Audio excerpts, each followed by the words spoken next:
যাত্রা পাটিকে পড়া ଆଜ୍ଞା କାହିଁକି ଅଭିନୟ କରିବୁ ଟଙ୍କା ରୋଜଗାର କରିବୁ। ତାମାନେ ତମେ ଭାବୁଛ ମୁଁ ସବୁ ଯାହା କହୁଛି ସେ ସବୁ ଅଭିନୟ ତା ଠିକ ଅଛି ଗୋଟେ କାମ କର ତମେ ଯେତେ ଶୀଘ୍ର ପାରୁଛ ଯାଅ ଶଙ୍ଖା ସିନ୍ଦୁର ନେଇ ଆସ ଆଉ ମତେ ବି ଦେଇଦିଅ ମୁଁ ଶଙ୍ଖା ସିନ୍ଦୁର ପିନ୍ଧି ସାରିଲା ପରେ ଜାଣିପାରିବି ଯେ ଏସବୁ ଅଭିନୟ ନା ବାସ୍ତବ। ସେ ନାଟକ ବନ୍ଦ କର ନାଟକ ବନ୍ଦ କରି ଯୋଉ ବାଟରେ ଆସୁଛୁ ସେଇ ବାଟରେ ପଳା। କୁଆଡେ ପଳେଇ ଯିବି ତୋ ସ୍ୱାମୀ ପାଖକୁ। ସ୍ୱାମୀ ପାଖକୁ ହଁ କଣ ହେ ଅଛି ମୋ ହାତରେ ଶଙ୍ଖା ଅଛି ମୋ ମଥାରେ ସିନ୍ଦୁର ସାତ କଳସ ଆଠ ଦିବକୁ ସାକ୍ଷୀ ରଖି ଯୋଉ ସବୁ ଉପହାର ସେମାନେ ମତେ ଦେଇଥିଲେ ବଡ ପୂର୍ବକ ଭାବରେ ଗୋଟାଏ ମୁହୂର୍ତ୍ତରେ ସେ ସବୁ ଉପହାର ସେମାନେ ମୋ ପାଖରୁ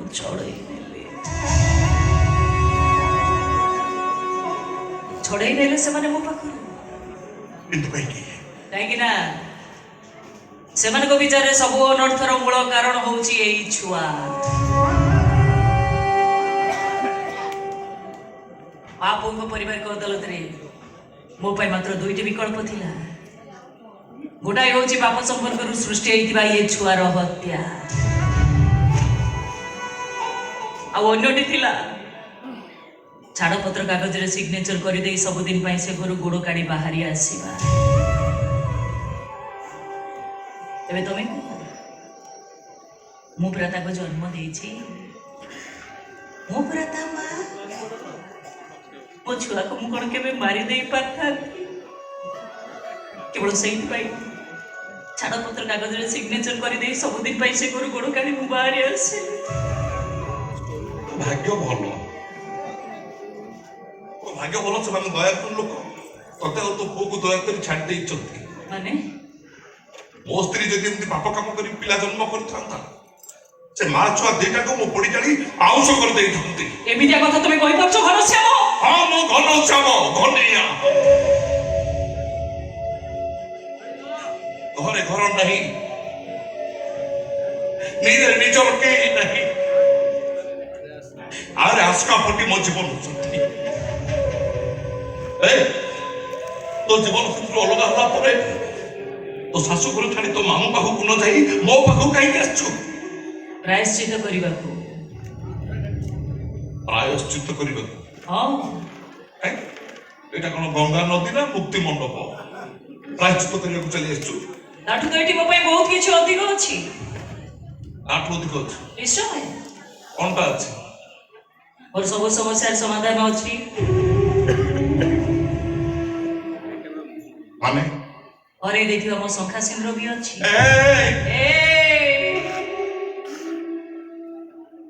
ମୋ ପୁଅର ପିତୃ ପରିଚୟ ବି ତ ଅଛି। ଯୋଉଠି ମୋ ପାଇଁ ଏତେ କିଛି ଅଛି ସେଇଟା ତ ହଉଛି ମୋ ପାଇଁ ଶ୍ରେଷ୍ଠ ଧାମ। ତେଣୁ ଏଠିକି ନ ଆସି ମୁକ୍ତି ମଣ୍ଡପ ଯାଇଥାନ୍ତି କାହିଁକି? ଏ ଘନିଆ ଏତେ ବୋକା ନୁହଁ ତ କିମିଆ କଥାରେ ଭାବ ପ୍ରବଣ ହୋଇ ତୋତେ ସବୁ ଦେଇଦବ। କଣ ଆଉ ଅଛି ମୋ ପାଖରେ? କିଛି ନାହିଁ। ନା ଅଛି ତୋତେ ଦବା ପାଇଁ ଶଙ୍ଖା ସିନ୍ଦୁର ନା ତୋ ପୁଅ ପାଇଁ ବାପର ପରିଚୟ।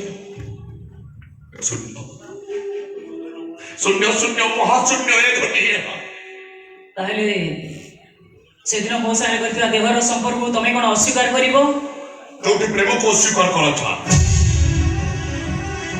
ଭଲ ପାଇବାକୁ ଦଣ୍ଡି ଚିପି ହତ୍ୟା କରାଯାଏ ସେଠି ଦେହର ସମ୍ପର୍କକୁ ପଚାରେ କିଏ? ତାମାନେ ତମ ଲେଖାରେ ମୁଁ କଣ ଗୋଟେ ଚରିତ୍ରହୀନା? ସ୍ୱାମୀ କିମ୍ବା ସ୍ତ୍ରୀ ଯଦି ପର ପୁରୁଷ ସହିତ ସମ୍ପର୍କ ରଖି ପିଲା ଜନ୍ମ କରେ ସେ ଖାଲି ଚରିତ୍ରହୀନା ନୁହଁ ବେଶ୍ୟା ମଧ୍ୟ।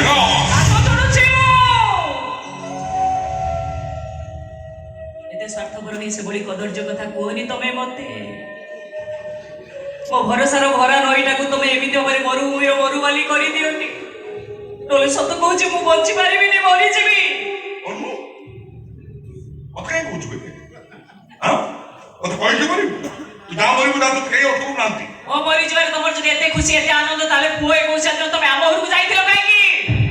କାହିଁକି ମତେ ଶଙ୍ଖା ସିନ୍ଦୁର ପିନ୍ଧିବା ପାଇଁ ବାଧ୍ୟ କରୁଥିଲ? ପାଗଳ ମିଥିଲା ସେଇଟା ମୋର। ପାଗଳ ମିଥିଲା ସେଇଟା। ବିଶ୍ୱାସ କର ସେତେବେଳେ ମୁଁ ଭୁଲି ଯାଇଥିଲି ତୁ ଆଉ କାହା ସ୍ତ୍ରୀ ବୋଲି ନିଜର ବୋଲି ଭାବି ନେଇଥିଲି। ତୁ ଛେପ ପକେଇଦେଲୁ। ଦୟା ହେଲାନି ତ ବହୁତ ବାଧିଲା ମତେ। ଲୁଚି ଲୁଚି ବହୁତ କାନ୍ଦିଲି। ଶୁଣୁ, ମୋ ଭଲ ପାଇବାକୁ ମୁଁ ସେଇଠି ପଡି ଯାଇ ଦେଇ ପାଉଁଶ କରିଦେଇ ଆସିଛି। ଆଉ କେବେ ମୁଁ ତୋତେ କହିବାକୁ ବାଧ୍ୟ କରିବିନି ସେଇ ପତିଏ କଥା ରହିଚାଲେ ଛାତି ରାତିକ ପାଇଁ। ଆଉ ଏମିତି କି ତୁ କିଏ ମୁଁ ତୋତେ ଚିହ୍ନିନି କି ଜାଣିନି। ନା ପଳାଠୁ କୁଆଡେ ପଳେଇ ଯିବି ମୁଁ? କୁଆଡେ ପଳେଇ ଯା ବୋଲି ଖୋଲି କହୁଛ? ତମେ ତ ହଉଛ ମୋ ସେଇ ତୀର୍ଥ, ଯୋଉ ତୀର୍ଥରେ ପାଦ ଦେଇ ମୋରି ଅପବିତ୍ର ଦେହଟା ଆଜି ପବିତ୍ରତାର ସ୍ପର୍ଶ ପାଇବା ପାଇଁ ଆସିଛି। ତମେ ତ ହଉଛ ମୋର ସେଇ ଈଶ୍ୱର, ଯେ ରକ୍ଷାକର୍ତ୍ତା ତ୍ରାଣକର୍ତ୍ତା ଏହି ପତି ପରମେଶ୍ୱର ରୂପରେ ମୋ ସାମ୍ନାରେ ଏଠି ଆଜି ବିଦ୍ୟମାନ। ତେଣୁ ହେ ନବୀନ ନିରୋଧ ପ୍ରଭୁ ଘନଶ୍ୟାମ ଅନ୍ତର୍ଯ୍ୟାମୀ ମୋ କଳା ମାଣିକ, ପିଲାଟି ଦିନରୁ ଆଜି ପର୍ଯ୍ୟନ୍ତ ମୁଁ ଖାଲି ପରୀକ୍ଷା ଦେଇ ଆସିଛି। ଆଉ ପରୀକ୍ଷା ମୁଁ ଦେଇପାରିବିନି। ପରୀକ୍ଷା ଦେବାର ଧୈର୍ଯ୍ୟ ବି ମୋର ଆଉ ନାହିଁ।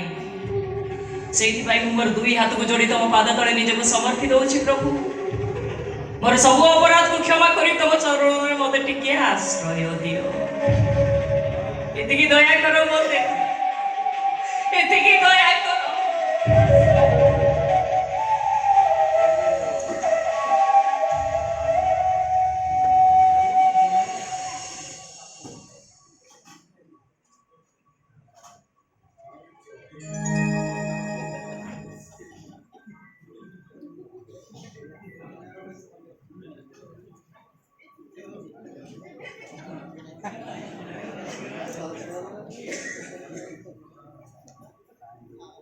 ପୁଅକୁ ନେଇକି ଯା।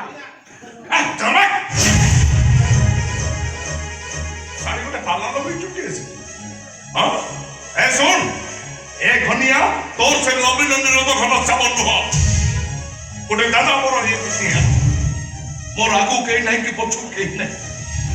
ଏକା ବଞ୍ଚିଛି ଏକା ମରିବି ମୁଁ। ମଣିଷ ମାରୁଛି, ଖାଉଛି, ପିଉଛି, ଯାହା ବଢୁଛି ସବୁ ଦୁଃଖୀ ଦରିଦ୍ରଙ୍କୁ ବାଣ୍ଟି ଦଉଛି।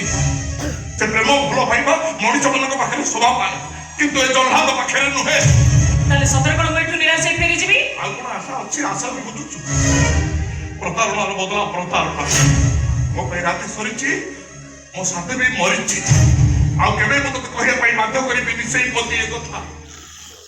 ରହିଚାରେ ସାଥୀ, କହିବିନି। ଠିକ ଅଛି। ନିଷ୍ଠୁର ଭାଗ୍ୟ ବିଧାନ ଯେତେବେଳେ ମୋ ଭାଗ୍ୟରେ ଦୁଃଖ କଷ୍ଟ ଯନ୍ତ୍ରଣା ଲେଖି ଦେଇଛି, ଯୋଉଟା କେବେ ଲିଭିବାର ନାହିଁ, ସେଇଟା ଆଜି ମୁଁ ଭଲ ଭାବରେ ବୁଝିଲି। କେତେ ଆଶା କେତେ ଭରସା ନେଇ ମୁଁ ଚାଲି ଆସିଥିଲି ଟିକେ ଆଶ୍ରୟ ପାଇବା ପାଇଁ, କିନ୍ତୁ ତମେ କଣ କଲ? ଠିକ ଅଛି, ଯାଉଛି ମିଷ୍ଟର ଘନଶ୍ୟାମ ଘୋଡେଇ ଓରଫ ଘନିଆ। ଘରେ ଘର ନାହିଁ, ନିଜର କେହି ନାହିଁ। ଆରେ ଆସ୍କା ପଟେ ତମ ଜୀବନ ସାଥୀ ଯାଉଛି, ଆଉ କେବେ ବି ଆସିବେନି। ପରେ ମୁହଁ ମୁଁ ତୁମକୁ କେବେ ବି ଦେଖେଇବିନି। ମାଲ ପୁରା ଖସିକି ପଳେଇବ। ଯାଉଛି ମୁଁ, ଯାଉଛି। କାଇଁ ଡାକୁଛ ପଛରୁ? କହିଲ ତ ଯା ବୋଲି ମୁଁ ଯାଉଛି। ଘର ମିଳିବ। କାଇଁ ଡାକୁଛ ମା? ଜାଣିଛୁ ନା ମତେ ଉଚ୍ଚ ଆବାଜ ଜମା ପସନ୍ଦ ନୁହଁ ବୋଲି। ଗରମ ଛେଚିଦେବି ଯଦି ଜାଣିଛୁ। ଏଇଠି ବାଡିଆ ବାଡି ହଉଛୁ ନା ଘରେ ବା? ତୁ ବ୍ୟାଗ ନେ ପଳ। ଘର ଭିତରୁ ଯା। ମୁଁ ତ ଯାଉଥିଲି, ପୁଣି କାଇଁ ଅଟକେଇଲ? ଚାଲ ଚାଲ। ଆରେ ବ୍ୟାଗ ଅଟକେଇଲି। ତାକୁ କଣ ଉଠଉଛୁ? ସେ ଛୁଆ ଥାଉ, ସେ ବ୍ୟାଗ ନେଇ ଛୁଆ ଥାଉ, ମୁଁ ବେଗ ନେଇକି ଯିବି। ପୁଅକୁ ଛାଡିଲେ ମୁଁ କୁଆଡେ ଯିବି? ପୁଅ? ହଁ, ଆ ପୁଅ? ମୋ ପୁଅ। ପାଗଳ ଜାଣ କି? ତୁ କଣ କାଇଁ ହବ? ତୁ ବ୍ୟାଗ ନେଇ ତୁ ଚାଷ ପଠେଇ। ମୋ ପୁଅକୁ ମୁଁ ନେବି ନା, ଆଉ ତାରି ପାଇଁ ଏତିକି କଥା, ତାକୁ ନେବିନି କୁଆଡେ? ଶୁଣୁ ଶୁଣୁ ଶୁଣୁ, ତା ବାପା କିଏ? ଏତେ ନାଟକ କହିଲେ। ପାଟି ବନ୍ଦ ହେଇଗଲା। କାନା କାନା। କୋଉଠି ସେ କହିପାରିବ? ହଁ କହିଦ। ସେଇଟା ଗୋଟେ ଜାରତ ସନ୍ତାନ।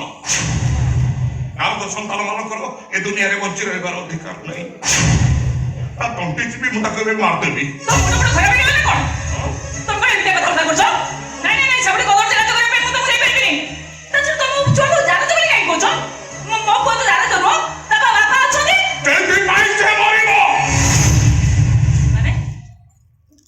ନହେଲେ ତା ବାପାକୁ ଅପେକ୍ଷା କରି ତୋ ମନରେ ଆଶା କହିଲେ ତୁ ପୁଣି ମନେ ମନେ କହୁଥିବୁ ରହିଯା ରେ ସାଥୀ ରାତ୍ରି ସବୁ ସପନା ସତ ହୁଏ ନା ସବୁ ନଦୀ ସାଗରରେ ମିଶେ ନା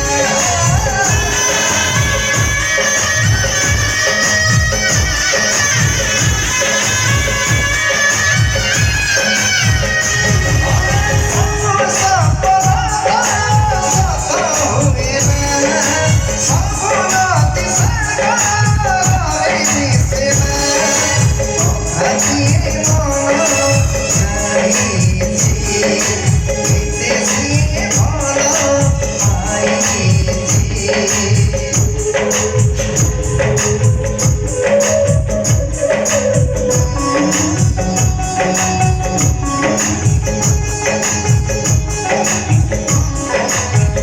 ଆଜି ମନ ଜାଣିଛି କେତେ ସିଏ ଭଲ ପାଇଛି ହୃଦୟ ମନ ଆଜି କହେରେ ବୁଝେଇ